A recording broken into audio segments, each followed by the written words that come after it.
Hello, welcome to a special episode of Arcade Couch where we're talking about the Explosion Network's Game of the Year pick, Hades, as awarded to Hades by us, the Explosion Network. So joining me for this is Ashley Hobley.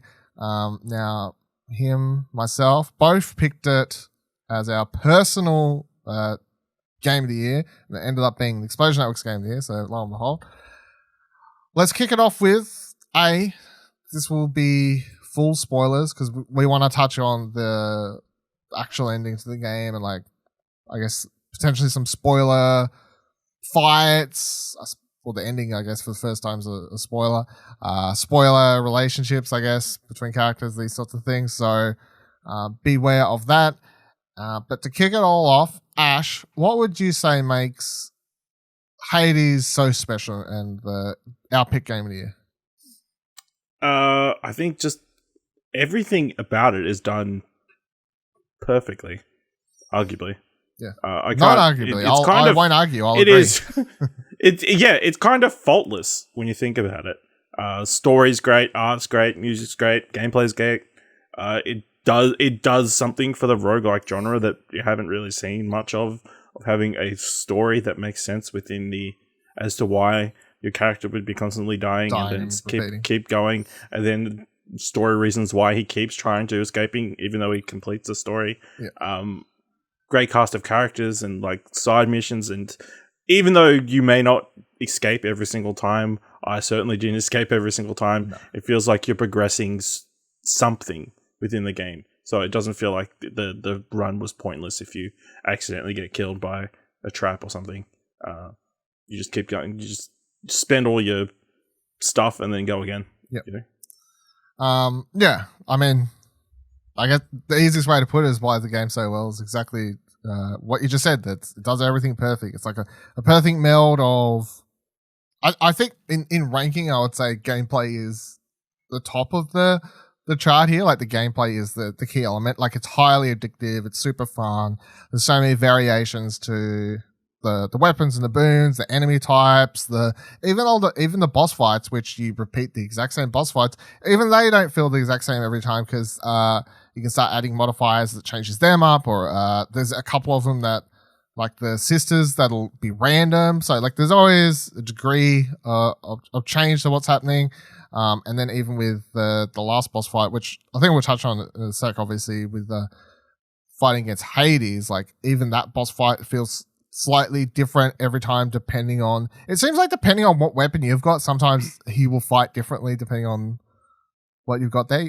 I don't know if that's true or not, but it kind of feels like that. Maybe it just feels like that because you're fighting a certain way differently to how he's fighting. Yeah. So, and then exactly what you said about the story. It's the key through line for the story. It's the first time a roguelite, other than Rogue Legacy, has made sense as far as I'm aware, of the ones I've played, where there's a reason that actually makes sense, but it's more than it makes sense. It is the core story. It's not just they've built a game, they've made a reason for it to explain why you're doing it over and over. It's that is so just part of the core story that it doesn't feel weird. It's just what it is.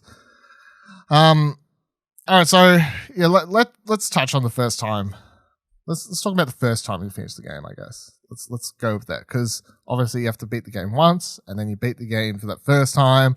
You have the first time you get to the end and you see Hades, and then maybe you don't beat him that time, but then come back later, and then eventually, obviously, you do beat him. I want to talk about how did it feel the first time you beat him, and then what was your reaction to walking down to Earth, meeting your mother for the first time, all of that, and then being oh fuck, I have to do this more and more and more time. It was super satisfying, obviously, beating him. I think I double checked. Took 46 attempts to finally defeat Hades, get past him and move on to Greece. Took a bunch of screenshots. Yes, this is very pretty and everything. Yes, this is the sunrise. This is the first sunrise Zagreus has ever seen, which is kind of cool when you think about it. And then you meet Persephone, and he's explaining this whole entire thing, and then he starts to feel sick, sore stomach. And then he sore stomach, and then he just dies. Yeah. It was kind of heartbreaking that this reunion between these two people who one person who didn't even know was alive and this person who thought left him or died his entire life is cut short by his own ties to the underworld. It was like pretty heartbreaking. Yeah. One of the best moments in video games like this year. It may not have made our list, but it was pretty close. Just because it was kind of devastating. Yeah. Even though you knew you'd have to keep escaping from Hades because I mean that's the game. But well, I mean, the thing I find so interesting is like until like November or whenever it was, and I actually Googled, is there an end to Hades? I didn't actually think there was because I don't think that's too shocking because like if you beat the game once, because there isn't normally an end to these kind of games. No, but the game doesn't really feel like there would be ever an end. Like once you beat it once and you're like, okay, maybe it just like they've built like a certain amount of lines and like because I kind of thought that was the whole thing of the game. Like the game was like you'll never have this relationship with your mother, but like Zagreus is willing to constantly go through this pain and fight his way for all this stuff to have these moments with his mother. And in my head, I thought that was the core like beautiful. That was the game, you know, like.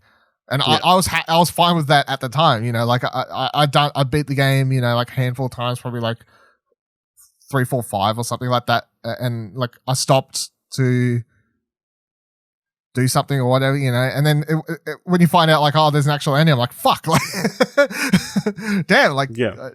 But how did you feel? Did you feel like there was actually an ending, like without Googling, or did you? I think I Googled pretty soon. I can't remember. Yeah. But I had an inkling of where the story was going to go, and I think I'd beaten the game like 8 times before I kind of. You see what I mean? Like about the like. Yeah. Like I thought the whole stick was Zagreus is just as a person willing to go through this pain. And I thought that was the message of the game. Like I thought that was the 1, 2, 3 of the game. So it was like kind of this weird thing. But so more. but of course there's more. No, we don't need. We'll get to some stats shortly about how many times we play for it, whatever. But obviously it's the playthrough. What would it be? 2, 3, 4, 5, 6, 7, 8, and 9, where you fight Hades those times over and over. They have these like lines thrown up several times. He doesn't really say anything. Like appreciate all that. But then I do that 10th time. It's great. Like I think this is something that people might forget. Like especially after you play through a bunch more after that time because you go back to fighting or whatever. But that 10th time, I remember because I didn't have the greatest build on this run, and I got up to him, and I had used 2 of my 3 rebirths or whatever they're called. I can't remember the actual names. You know, like Death Defiances. Yeah. Death Defiances. So I only had 1 left, and I had full HP, 1 Death Defiance. I was like, I don't really like the boons I've got. Like, I don't think I'll be able to beat him. But of course, you go in, you try. And I remember walking through there, and then he's like, whatever, just go then. I was like, oh shit. Like, okay then. Like, I'm lucky I didn't like rage quit and be like, fuck this build and like give up or, you know, something like that. Or else I would have never found out that it just let you through that time. That's another one of, I think, great moments of the game, just where, like at that stage, even Hades is like, oh, I'm sick of this shit. Whatever. Like, just fucking go talk this out. And this is after you've done the whole, of course, every other time you're meeting with Persistene and, you know, she's like, oh, you know, like no one there likes me. Hades doesn't like me. You know, and you have to do it's like whole conspiracy. Yeah, like all this sort of stuff. And you have to like, the world and but then you do the whole thing where you sneak into Hades' his office or bedroom or whatever it is. You get the picture and whatever else and like evidence of potential romantic ties. Yeah. all that sort of stuff. So it's like funny how much, when you think about like how much character and story work is literally happening between talking to your dad before you fight him, talking to him after you come back where he pretends that he didn't lose to you, and then talking to your mother for like the 20 to 30 seconds and then dying. Like so much is happening between all these times. Was there anything that stood out in those times before we get to the actual, like the final time? No, yeah. Again, I think the story was kind of built up. I probably had like a different experience to you because you were better at the game, so you your experience was shorter, whereas mine was kind of stretched out more. So you talk to Nyx and that kind of stuff, and they'd fill in more gaps about your mother and that kind of stuff. So I had a bit more information about Persephone before I finally got to her. But yeah, great loop, and you've wanted to get back to her each time to get that little bit more information, or get that maybe this will be the time that you can change your mind, or you'll find some sort of secret information. But yeah, really enjoyable loop. And then that 10th time, when they're all reunited, Yes. So because of Cerebus, that's the only reason. It's funny when when it comes down to it's. I actually think that whole line is kind of corny, but I guess in this game, it's like, oh, you see her, tell her Cerberus is okay. Like it's like so like when you think about it, if it was being delivered in like a movie or something, it'd be like so corny. But it's like, okay, whatever.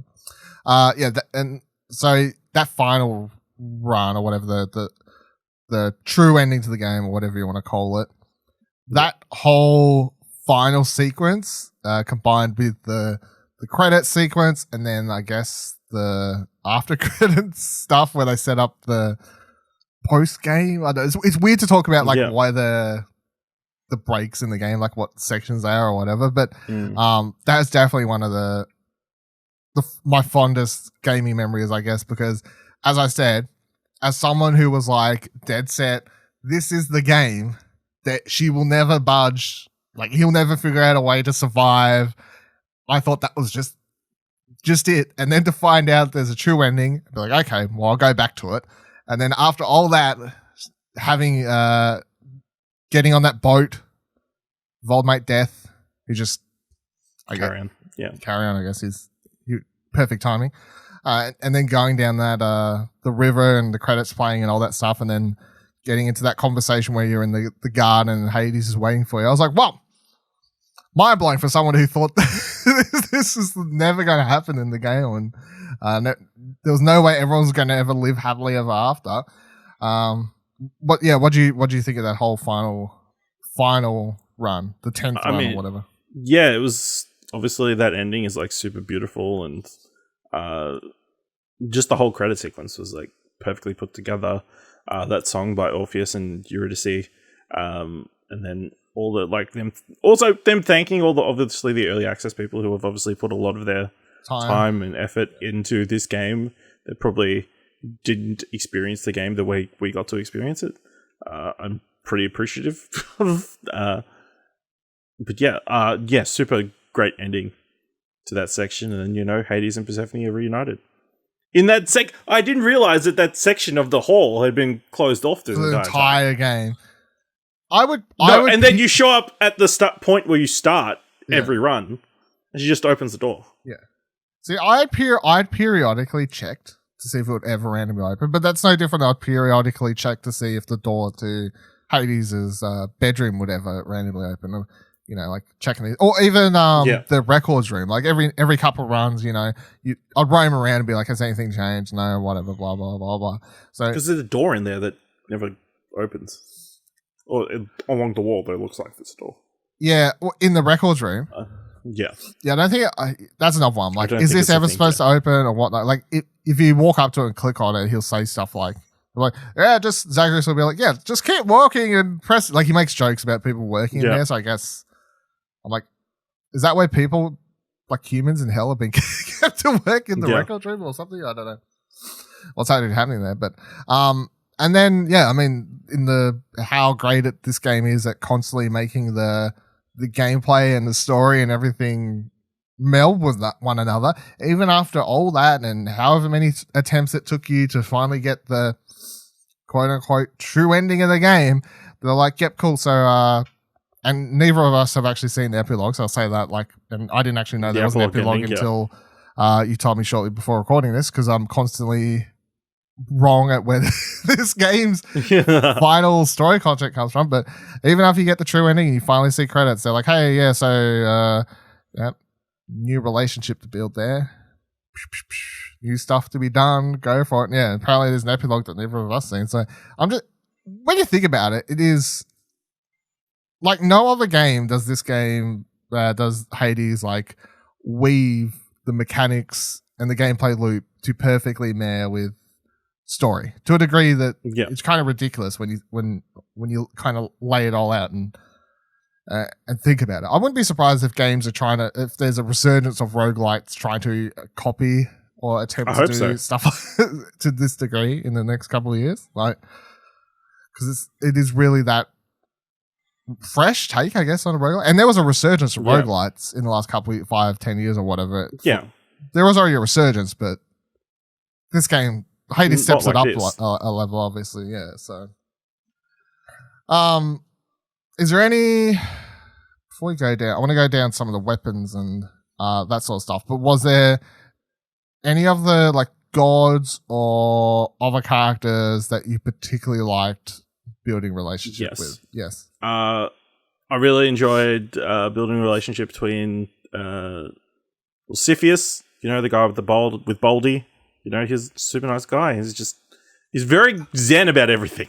Can I say, until I was watching a YouTube video recently, I was watching a YouTube video and someone gave a gift to Baldy, and I was like, wait, hold on. I can gift the boulder? Like, it's not just this guy talking to a boulder he thinks is his friend. I too can be friends with the boulder. There's no relationship thing with him, but just for fun. You can get a special trinket or whatever if you give it to him. Yes, I haven't done it yet, but I was like, what the fuck? He's super nice. But then also, Eurydice and Orpheus, their storyline and trying to reunite them and everything. That was really enjoyable. And obviously, the songs in this are really good as well. Like the actual songs. They're both well acted and that kind of stuff. But yeah. And then the stuff with Megara, like Meg, the entire thing of them being at odds with each other, but they've got some sort of relationship the entire time, that you're trying to unravel and that kind of thing. Yeah. Super enjoyable. And Skelly, who hired him? Why is he there? Don't know. Bullshitting you with you the entire time, every single run. He's just happy to get smashed up around a bit. Yeah. All the bunch of characters. Great bunch of characters. My favorite Scully moment was the last time I played the game, which is when I did the we'll talk about runs in a minute, but when I did my 8 heat run and that was unlocked the first like covered up statue or whatever in the corner, and you're like, oh, I'm gonna get 8 heat to clear it. I wonder what's gonna be under it. Maybe it's a new totem, maybe it's a way to upgrade my gear in a different way or something like that. It's just a statue of Scully underneath that first one. Yeah. And once you clear it and you come back and Zagreus, you click on it or whatever, Zagreus is like, did I really just go through all of that for this? And Scully is like, well, it's a great statue or something. I was like, it was a misorder or something. Fucking ridiculous. I'm better at maybe other characters' names because there's too many. What's Death's name in this? Like that, his actual. Thanatos. Yes, I would say Thanatos is one of my favorite relationships because I'm 100% playing that like Zagreus and Thanatos are trying to get together. Yeah. So I guess that's the other thing about this game that's kind of cool. Like you can play Zagreus to be like flirtatious with. I think he is flirtatious with. Well, he's flirtatious with everyone, but I guess there's 3 relationship options. There's like a lot of like it's kind of up for debate between as 3 romantic options. Romantic option, like who you want to chase, I guess, or whatever's the most fun, and like they're just 2 sad boys trying to. trying to get so I appreciate that. And then of that, I don't think I ever particularly like fell like Meg and all of the sisters are great because you have those early conversations where you come back and in the bar or lounge or whatever that actual room's called, like the conversations you have there, like or even pair that with the conversations where you'll come back in. Because especially the first time I played the game, where I didn't realize the bosses would repeat, for example, right? So, yeah. And, I mean, who are you to assume the boss is going to repeat? I guess it makes sense when you're looking at it as a roguelike after the fact. But remember beating Meg for the first time, and then she's in the bar or whatever it is later. She's like, oh, blah, blah, blah, and all this sort of stuff. And then you go back, and then the second time you do a run and you come across her, and she's like, okay. And I'm like, oh, okay, so we're just going to have this continuing sort of relationship. So I like that. I would say I think the best characters in the game are all the ones that you can sort of talk to in there. I would say the weaker characters, in my opinion, or the ones that I never like fell head over heels for, were any of the gods. Like I can't say I was in particular like, oh yeah, loved Zeus. You know what I mean? Like, no. The designs are cool, but you never get much because it's only really, hey, here's this boon. I think Hermes is one of the more interesting ones. Obviously, he gets a little bit more story, but it's like he seems to be onto stuff a bit more than the other ones. But yeah, otherwise it's just info dumps about the little bits of information here and there, but it's mostly just giving you shit. Yeah, it's not like a proper relationship. It's just like random.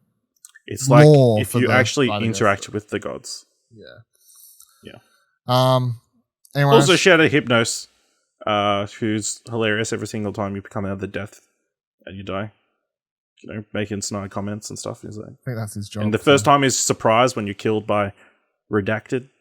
You know, killed by Hades, it comes up as Redacted on the list. On the list of And then I really enjoy the interactions between Theseus and Atreus and Zagreus. You know, he's just gets on your nerves after a while. You know, the king you fight, the boss. Yeah. What? Yeah. I have to say he got annoying. Do you reckon he got annoying? No, like funny annoying. Okay, I was gonna say like I don't think. Yeah. I guess I just remember the one random event that really caught me off guard that I had to tweet about a couple. That is what's his name? What's old mate's name? Charon. Yeah, Charon. See, you said it 10 minutes ago. I forgot. Charon, that first time where I was like randomly walking through the Charon shop or whatever, and you just see like a money bag in the back, and if you click on it or select it or whatever, and it says like borrow 500 gold or something ? And I'm like, yeah, I'll borrow money. And then you take it, and Charon spits the GUI. And the best part is obviously the music's going. Yeah, and then it's like the record stop. Yeah, it's like correct sound effect. And then you have to fight him, and it completely ruined my run.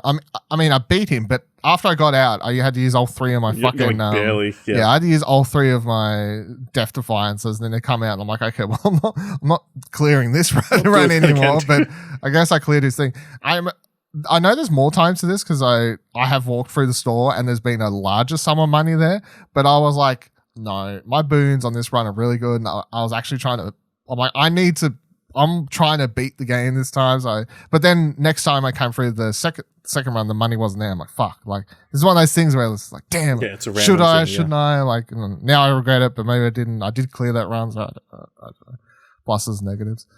All right. So stats. Let's do this. I'm taking a screenshot of I've just got my special keepsakes. Yeah. Like the most used ones is what I've got up. So I can get my clears and my fastest clears and my highest heat clears and that sort of stuff. So, the thing I used the most, unsurprisingly, was the Lucky Tooth. A total of 27 times I've used it. 11 of those cleared. But using that also got me my highest fastest time. My fastest time is 15 minutes, 37 seconds, 19 milliseconds. And that was also on my highest heat, which was 8, which is the highest I've done so far. But I also think that was because I put the heat modifier where I had to clear it under 5 minutes, I think, was like per the thing or something like that. So I was like playing to go, I was playing to go fast. That's the fastest I've got through. What's the fastest you've done? The fastest I did was 23 minutes 51 seconds. Yeah, that was. I can get good. You know what I'm saying? Yeah, I know. But I wasn't trying to go too quick. Take my time, search all the bits and pieces. My most used collectible apparently is the companion rib, which is one of the chthonic companions, which you haven't unlocked yet, I don't think, because you need to full relationship. But then, second is Lucky Tooth, which I used 28 times, which is pretty low. But I think the more you play it, I think I got to a point where I wasn't necessarily too concerned about getting the defiances. It was more ranking up all those other keepsakes, because that's one of the trophies. Trophy things or what achievements. So- I switched to Lucky Tooth on the final world. Yeah, that's smart. Yeah, so like, But my other big one was Pierced Butterfly, which is the one you get from Thanatos that gives you extra attack damage every time you clear a room without taking damage. Yeah. I think I've started using that recently, but I think I've begun starting with I can't remember what it's called, where you get extra money to start with, or something like that. It's like an extra gold. So I think often I've just been taking that Chthonic coin port. Chthonic coin purse. Yeah. So I think I've been like starting with that just to get the extra gold, so I can kind of hopefully buy a good boon early or something like that in the shop or something along those lines, and then like switch to something else. Like I always switch it at every in between of the worlds or whatever, which I guess is what you're supposed to do. That's what that's why it's there. That's why it's there. Yeah, I guess, because it's like, okay, well, I don't need the Lucky Tooth until the last fight, the last Hades fight usually. So, any other random stats? I just saved this one. I've cleared the most with the Stygian Blade. I got 4 clears. Then the shield and the adamant rail, both. Oh, and the twin fist, all at 2. So, and Stygian Blade was my fastest. If you wanted to know, what's the Stygian Blade? Oh, that's just the sword. Yeah.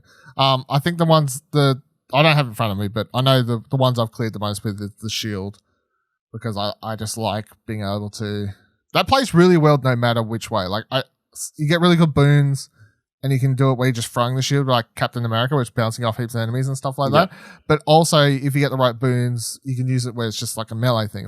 But I don't think I've ever built it where it's like, you're using both attacks. It's like you just like stack boons that work best for one way or another. Yeah. I was gonna say, like, the sword, you can get Curse Slash. One of the upgrades, and then you like heal yourself just by attacking people. Nice, which I found obviously very useful. I was gonna say, like, what cuts your health in half though. Oh, yuck. That's the cutoff. When I started the game, I was like, like I thought there was a few weapons I weren't gonna like, but then once you get used to them, I feel like there's no weapon that's actually bad in the game. Like when I remember the first time I used a crossbow or bow and arrow, whatever the fuck it's actually called in the game. I was like, I don't know about this. But once you get the hang of like the kiting and like rolling out away, it does the most damage, and you can do it from afar. You just have to get the hang of how to use the weapon. And I feel the same about the gun, whatever the Gatling gun thing. I feel the same about that, because at first I was like, it doesn't do that much damage. But like there's like one of the hammer upgrades that does like, it cuts your accuracy, but it like doubles or quadruples the damage or something like that. So it kind of turns it into a shotgun at that point. But holy fuck, if you get that, I was like, oh shit. But then there's also a bunch of upgrades that you can get that turn the like the grenade launcher variant thing of it. But that was another thing where I didn't know how to use it at first, and you can actually aim that. I was like, I did not know you could actually aim I thought it was just like you press a button, it kept like randomly dropping missiles like around. I'm like, oh, and then I figured out you can aim it. I'm like, okay, well, this is a game changer. This changes everything. Yeah, this changes everything. So I wouldn't say there's obviously I have favorite weapons. I would say the shield, the bow and arrow I've got really used to, and that feels really great when you get some boons. And then also I would say like the swords. No, the spears probably that's probably my top 3. I'd say like the bow and arrow, the spear, and the shield. What would you rank your top 3 as? I guess the sword. I guess probably the shield, and then maybe the twin fists. It just depends on what boons you get. I guess stuff like that. Yeah. I see. That was the last thing I upgraded. I haven't really used that much. Like, and like every other weapon, I'm like, I'm just not really used to these. But I'm not like, these are shit. I'm just like, I haven't really mastered how you're supposed to use these yet. I think that's actually in a lot of speed runs I've been watching. A lot of people use, I think, the fist. I know there's a few variants that people like to use weapons, because if they get the right boons magically, you get super fast clears or something like that. So any other random things you want to call out about Hades? No, I think we covered most of the stuff. Keen to play more of the story and that kind of stuff. Got more people to save. more reflections to. I think I've done it with most of the reflections now, so I think I cleared that. So no, and then I just need to figure out how to play that freaking lyre. The what? You got to play the lyre. Have you unlocked? No. How much you haven't done any of the decorational stuff? Yeah, not too much. No, why? No, because you get a lyre in Zagreus's room, and you need to figure out how to play it. Oh, maybe I have. I think I've brought everything for his room. I didn't.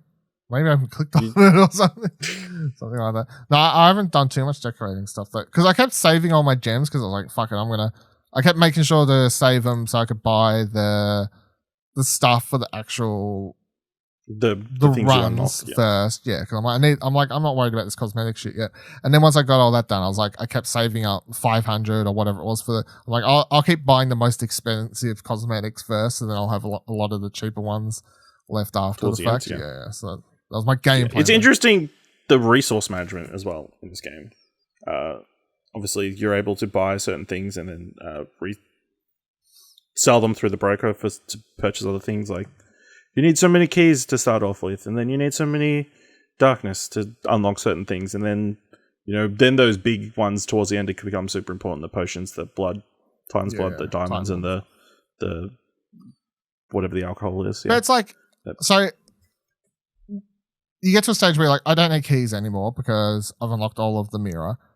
And then I guess the next thing after keys would probably be gems, I guess, because you're like, I don't need these gems anymore I've brought everything cosmetic or I don't know if dungeons for gems. There's a lot of gems you need to unlock everything. No, but it's like, because you go to the shop and it's like you can turn the keys into gems and then the gems into the whatever's, like there's a whole like train of stuff that eventually is like, oh, okay, then you can turn this into Titan's blood and then like to the more useful stuff, obviously. I was like, there's certain things I'm like, why the fuck idiots, like if I was to do like a top tips for beginners article, it'd be like, whatever, if you go to that shop, do not sell your fucking presents or like stuff for keys or nonsense like that. I don't know, any of that sort of stuff.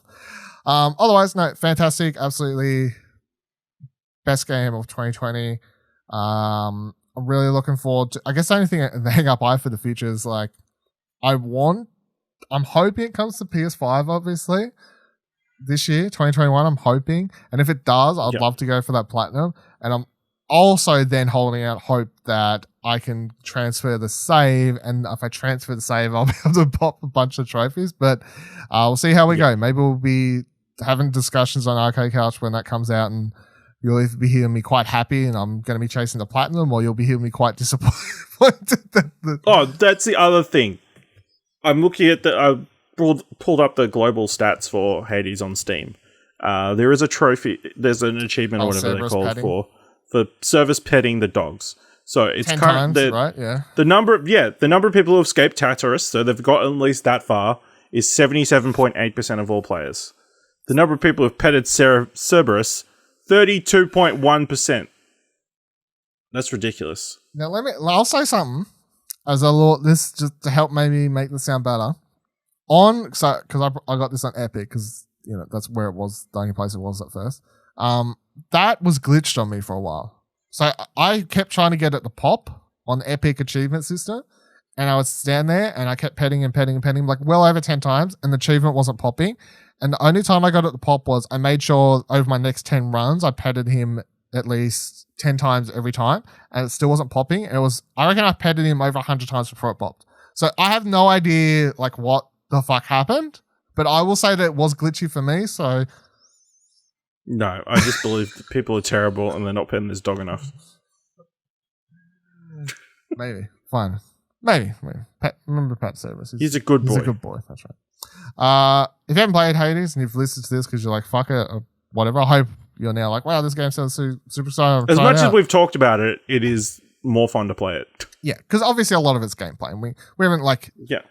You could do a whole delve into like, let's rank the fucking boons. like, and like there's a whole like mentality once you've played the game enough of like when you get to the doors and you're like, like which do you pick? It also depends on what you've got at the time. I guess that's the thing. Like once you've played the game enough, I feel like you just get it where you walk up to the door and you're like, like I've got this gold, like I'm better off going for the shop because I could probably buy what I need compared to I should go for this thing. And then once you get late game and you've got the mirror upgrade that lets you re-roll the icons 3 times or whatever it is, that then becomes the whole meta game of like, when do you use those, and I feel like that's just a thing where once you've played the game enough, obviously, you kind of get an idea of what you're chasing. What you like, and yeah, it's like, okay, well, I got this really good like Zeus boon early, so then you learn to know like kind of what pairs well with that and what boons you should be chasing or what gods you should be chasing. Whereas I feel like probably the first 20 plus runs you do of this game until you've at least beaten it once, there's a lot of like, you don't know what boons you're chasing or what ones are probably going to work well with other things, and you could probably just end up with like atrocious picks of boons and gods and this sort of thing. It's just like you get like a sixth sense for it eventually, where like, yeah, I've got this, so it need to be this. Like there's sometimes where I pause the game and look at what I've got and be like, oh yeah, so I should probably like go for this or what, because you get an idea, so. Anyway, Hades, Game of the Year, ExplosionNetwork.com. Make sure you check out the website. Go read all the Explosion Network's Best of 2020 stuff at ExplosionNetwork.com/Best of 2020. Enjoy it all. Listen to that. Go listen to Arcade Couch, our personal top 10 list on this same podcast feed. And until next time, I hope you enjoy your run through hell. There, sure. Bye. Bye.